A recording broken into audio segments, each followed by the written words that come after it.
Mahali penye upendo kuna nguvu inayoachiliwa, kuna upako unaoachiliwa. Mtu yeyote ambaye ana upendo ndani ya moyo wake, upendo kwa Mungu na kwa wanadamu, anaenjoy nguvu za Mungu. Kuna upako wa kimungu ambao unaachiliwa kwenye maeneo fulani fulani ya maisha yake.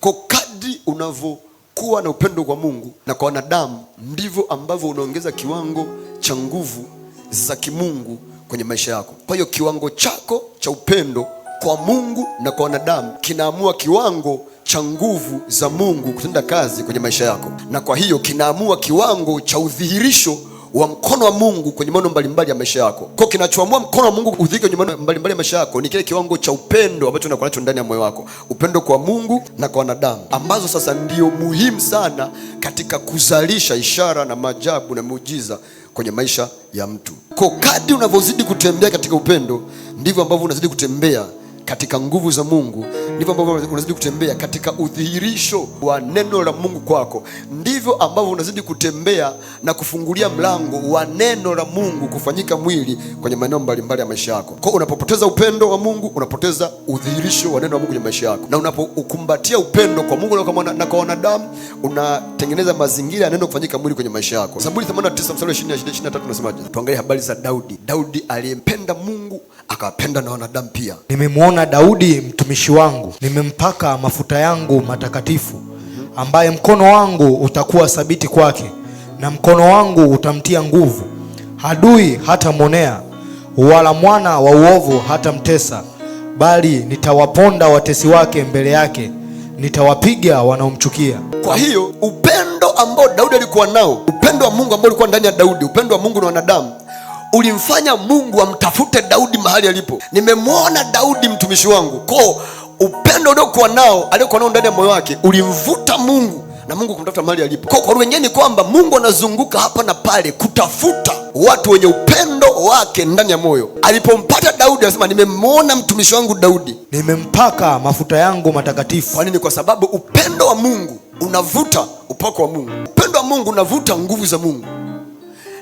Nimemwona Daudi mtumishi wangu, nimempaka mafuta, ambaye mkono wangu utakuwa thabiti kwake, na mkono wangu utamtia nguvu. Daudi ni mtu mmoja hapo kwenye Biblia ambaye alipigana vita vingi kuliko wote, ila hakupoteza vita hata moja haikupotea. Kwa nini? Ambaye mkono wangu uko juu yake na mkono wangu utamtia nguvu. Kwa nini? Sababu ukiwa una upendo wa Mungu ndani yako kwa Mungu na kwa wanadamu, katika ulimwengu wa roho unawekewa alama ya kuto kushindwa. Kila vita inayoinuka juu yako unakuwa ni mshindi. Adui hatamwonea, wala mwana wa uovu hatamtesa, bali nitawaponda watesi wake mbele yake. Kwa nini? Kwa sababu ya pendo langu lililoko ndani yake. Ananipenda upeo, nitawapiga wanaomchukia. Sikiza, ukitaka mambo yawe simple, kitu kimoja tu cha kufanya, hakikisha unampenda Mungu kikweli kweli. Yaani mpende Mungu mpaka Mungu ajue.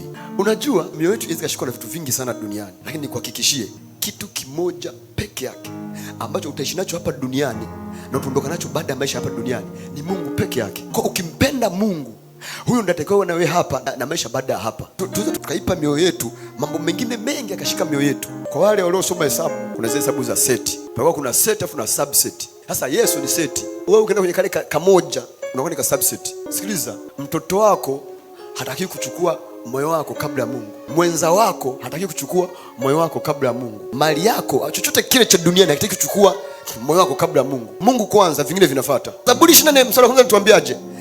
Nchi na vyote vijazavyo ni mali ya Bwana, dunia na wote wakao ndani yake. Unapambana nako kakushika moyo wako, kameshika moyo wako. Unasahau kwamba yupo ambaye ana vyote zaidi ya hicho ulichoshika moyo wako. Kwa ukimpata yeye, umepata hicho ambacho umekipa moyo, na vingine ambavyo hujavipa moyo ambavyo vina faida kwako pia unavipata. Kwa cha kufanya moyo wako upeke kwa Bwana. Nchi na vyote vijazavyo ni mali yake, dunia na wote wakao ndani yake. Ndio maana ukiisha mpa Yesu moyo wako, sio 99.99, 100%. Ukimpa Yesu moyo wako 100%, naye anakupa vya kwake 100%. Ndio maana Daudi akaona ujasiri kusema, Bwana ndiye mchungaji wangu, sitapungukiwa na kitu. Kwani kwa sababu moyo wangu nimempa. Ndio maana akasema, nimemwona mtumishi wangu Daudi. Kilichomfanya Mungu amwone ni nini? Upendo.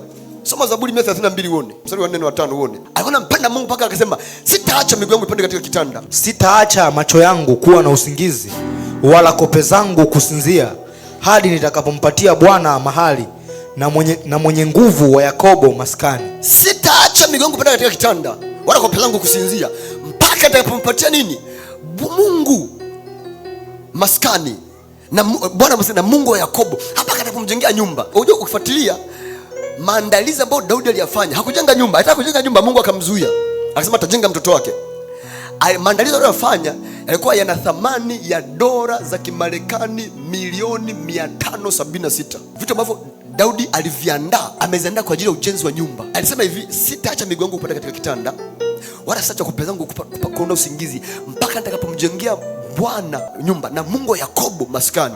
Hauwezi ukatoa kwa mtu ambaye humpendi. Pesa zote hizo unaandaa mazingira, na Mungu hajasikia. Mungu akamwambia andaa, wala Mungu akamwambia andaa. Na angalia, ukisoma zile habari, alipoandaa vile, Mungu alimtumia ujumbe, akamwambia Daudi, sikiliza, nimeona unachokifanya, hautajenga, atajenga mtoto wako. Lakini kuna ahadi Mungu alimpa nyingi sana, na Mungu akamuona na akamfanikisha zaidi, kama matokeo ya yeye kuona ule moyo wa kujenga nyumba ya Bwana bila hata kuambiwa. Ndio maana akasema, nimemwona mtumishi wangu Daudi, nimempaka mafuta yangu. Kilichofanya amuone nini? Sikiliza, kitu kinachoweza kumpa Mungu kukuona ni upendo wako kwake na kwa wanadamu. Hata uwe wapi, hata waende wakuchimbie shimo wakufukie ndani, Mungu atakuona. Ndio maana alipoona tafuta mfalme Israeli, akamwona Daudi yuko porini anachunga kondoo, akaambia nenda akaambia Samuel, chukua mafuta nenda kwa mzee Yese, kuna kule nimejipatia mfalme. Yese anaambiwa, akaangalia Daudi haonekani, akachukua watoto wake wote akapeleka kuchagua kwa mfalme. Ila Daudi wewe kachunge kondoo, hausi kwa mfalme, kachunge kondoo, haufanani, hauendani, hauna vigezo. Kumbe asijue kigezo kwa Mungu ni moyo. Sikiliza, Ukristo sio dini, Ukristo sio dhehebu. Ukristo ni maisha halisi ya Yesu Kristo ndani ya mtu. Ukristo ni mahusiano ya Mungu na mwanadamu ndani ya moyo wa mwanadamu. Ukristo ni uungu wa Mungu kuingia ndani ya mwanadamu na kumeza ubinadamu wa mwanadamu, ili uungu wa Mungu uishi ndani ya mwili wa mwanadamu na uonekane kwa jinsi ya mwili. Kwa lazima moyo wako ufungue na umpe Mungu 100%. Wajua, ukisoma kitabu cha Yohana 3:34, Biblia inasema Yesu alipakwa mafuta, alikuwa na upako usiokuwa na kipimo. Ni kwa sababu pia alikuwa na upendo usiokuwa na kipimo. Ni mpaka kwanza mtu ametafuta upendo ndani ya moyo wake, ametengeneza nafasi ya upendo wa Mungu ndani yake, hawezi kuona supernatural life, hawezi kuwa na uwezo wa kukomandi, wa kuamuru, ile hali ya kimamlaka, ya kiumiliki na kiutawala kwenye maneno mbalimbali ya maisha yake. Unajua, ukiangalia mfano wa habari za Yesu, Marko sura 8 mstari wa kwanza hadi wa pili, au tusoma 7 na 8 peke yake. Katika siku zile, kwa vile ulivyokuwa mkuu tena ule mkutano, nao wamekosa kitu cha kula, akawaita wanafunzi wake, akawaambia, na wahurumia mkutano, kwa sababu yapata siku ya 3 wamekaa nami, wala hawana kitu cha kula. Anasema na wahurumia mkutano, yapata siku 3 hajara chochote. Wajua, wamekaa siku 3 wanamsikiza Yesu, anafundisha, akihama wanahama naye, wako nyikani. Yesu akagundua wana siku 3 hawajara, akaona kuwarudisha, watazimia njiani. Watazimia njiani, akaona huruma juu yao. Kiingereza kinatumia neno compassion. Hawezi kuona huruma, kuwa na huruma juu ya mtu ambaye umpendi. Kilichomfanya Yesu akafanya ule muujiza ni huruma aliyokuwa nayo juu ya wale watu. Sababu aliposikia ile huruma, akaambia kuna nini? Kuna mikate michache na visamaki vichache. Akamshukuru, akamwomba Mungu. Wakara ile sura 8 ile Marko 8, walikula watu zaidi ya 4,000, wanaume zaidi ya 4,000. Ni tofauti na ile ya 5,000. Hii ni habari nyingine. Unajua alisha mara 2. Sehemu moja alisha zaidi ya 5,000, hapo alisha zaidi ya 4,000. Kichomfanya ule muujiza ukafanyika ni ile huruma aliyokuwa nayo, ule moyo wa upendo aliyokuwa nao kwa Mungu na kwa wanadamu. Aliwahurumia wanadamu. Ndio maana alikubali mpaka kuja kufa kwa ajili yetu. Ukienda kusoma kitabu cha Yohana sura 11, unakutana na habari za Lazaro. Unaenda kule mstari wa 40 ule 41, anasema alipofika pale kaburini alilia machozi. Kilichomfanya alie machozi, alikuwa na uchungu. Biblia inasema aliwapenda wale wakina Mariamu na wakina Martha, aliwapenda. Na Biblia sasa mwanafunzi aliyempenda. Hata Lazaro pia Yesu alimpenda. Alifika pale kaburini, Biblia inasema akalia machozi. Alivolia machozi, akamshukuru Mungu, akaita Lazaro, toka nje. Biblia inasema yule aliyekufa akatoka akiwa mzima. Kilichomfanya ule muujiza ukafanyika ni upendo wa Mungu aliokuwa nao. Alikuwa na upendo ndani ya moyo wake kwa Mungu wake na kwa wanadamu pia. Upendo wa Mungu ndani ya moyo wako na upendo wa wanadamu ndani ya moyo wako unaweza kurejesha hata vilivyokufa vikarejea, vilivyopotea vikarudi, vilivyoharibika vikakaa mahali pake.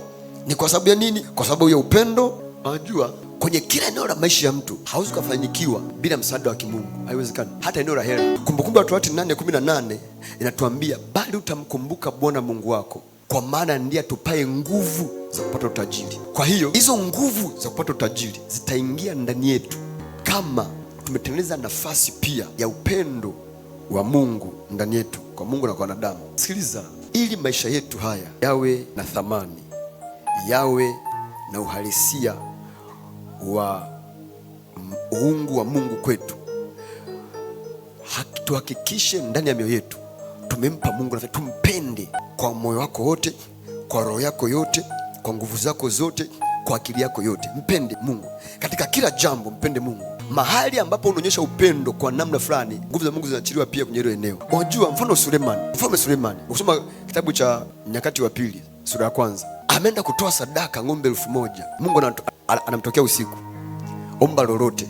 Alichomba, niambia, nipe hekima, nipe moyo wa adili, ili nijue namna ya kuingia kutoka kwa watu, nipewa niongoze. Nimekuwa mfalme, lakini kuongoza hawa watu.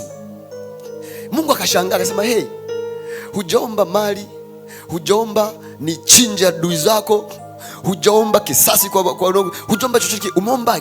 Anasema hata yale usiomba nitakupa. Ule kwani moyo wa upendo, anawapenda watu wanaowaongoza kiasi kwamba Mungu ameomba chochote, akaacha kuomba kila kitu. Yeye akasema, bana, hawa ulionipa ni waongoze, nipe moyo wa hekima, nijue namna kutoka na kuingia kwao, ni solve mambo ya kwao, nilete majibu kwenye maswali walionayo, niondoe shida walizonazo. Mungu akamwambia, sasa sikiliza, hakuna mtu kwangu ambaye ananionyesha upendo wa kiwango hiki kwangu na kwa wanadamu afa akabaki hivyo hivyo.